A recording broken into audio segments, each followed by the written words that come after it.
Si Mike Conley pwedeng makalusot sa si Dronas Ilgauskas rule na yung isang player na na-trade at na-wave hindi pwede bumalik sa dati niyang team, pero si Conley kapag winave ng Hornets pwede ulit siyang ma-assign bilang free agent ng Minnesota dahil nauna na siyang i-trade ng Minnesota papuntang Bulls bago tinrade sa Hornets. So hindi na kailangan mag-intay ng 1 taon pa ni Conley para makabalik sa dati niyang team, ayon yan kay Bobby Marks at kay Sham. Malaking bagay pa rin naman si Conley sa team ng Minnesota dahil sa veteran at locker room presence niya. Sa tindi kasi ng locker room ng Minnesota, pinakita ni Joe Ingles yung Batman nitong si Goober habang nasa post-game interview. Wala rin naman di umanong bad blood itong si Mike Conley na binitawan siya ng Minnesota dahil ginawa lang yun ng team para makakuha sila ng additional player. Kahit si Anthony Edwards, excited din na babalik sa kanila yung kanilang veteran player.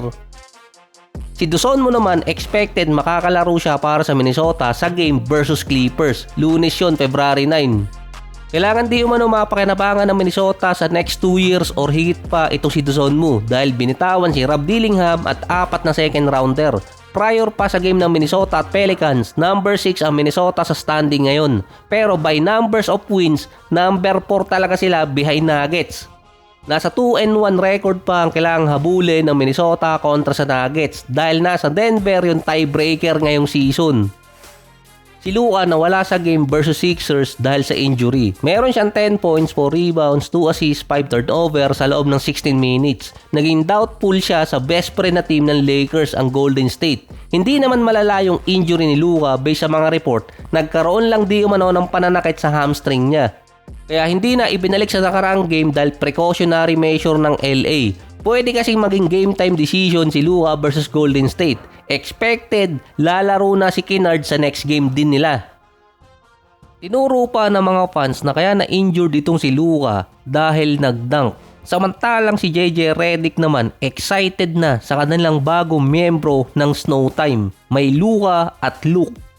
Talagang kakaiba yung LA ngayon. Siya kasi yung best 3-point shooter ng NBA by percentage. Parang nagkaroon lang sila ng mas veteranong Dalton Knecht. Kaso mas may defense itong si Kennard kumpara kay Knecht.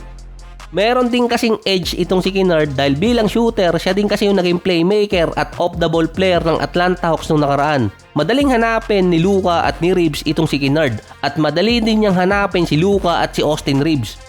Ginawa kasing point guard ng Atlanta Hawks itong si Kennard sa second unit nila. Based naman dito kay Redick, patitiranin niya ng madami itong si Kennard kaya siya excited. Pero sabi nga dati ni Ayton, huwag maniwala sa mga sinasabi ni Redick sa media.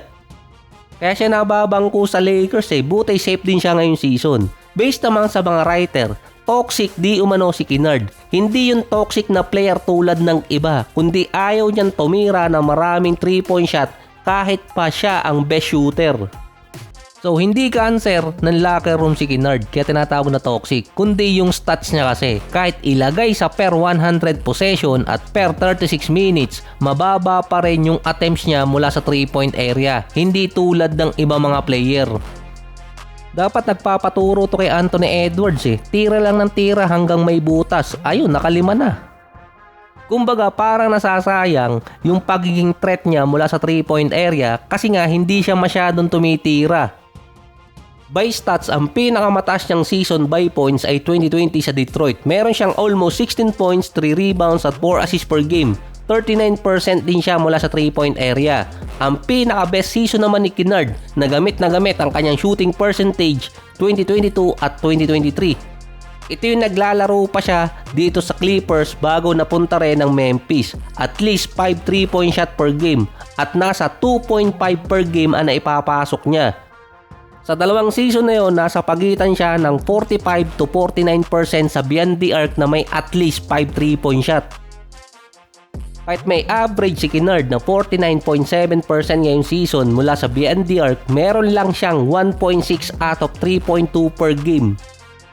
Kung katulad kasi ng kay Kagawa Duncan Robinson ang attempts nitong si Kennard na meron 3 out of 7 per game si Robinson sa Detroit ngayon, magkakaroon naman si Kennard ng nasa 3.5 per game based sa kanyang 49% or 50%. Ngayong season lang kasi 3.2 per game. Kaya tinawag na toxic itong si Kennard dahil sinasayang niya yung kanyang shooting percentage na magkakaroon sana ng magandang edge yung kanyang team. Pero based din sa mga write-ups, depende rin naman kasi sa coach yun at hindi rin siya makatira ng marami sa Atlanta Hawks dahil nandun si Trae Young. Pero mostly ng season wala si Trae Young dahil sa injury, na trade pa. Based naman kay Redick, kung titingnan by stats, mas aggressive si Kennard kapag naglalaro sa Los Angeles. Dati siyang player sa Clippers na merong mga games na siya ang bumubuhat doon dahil sa kanyang 3-point shooting.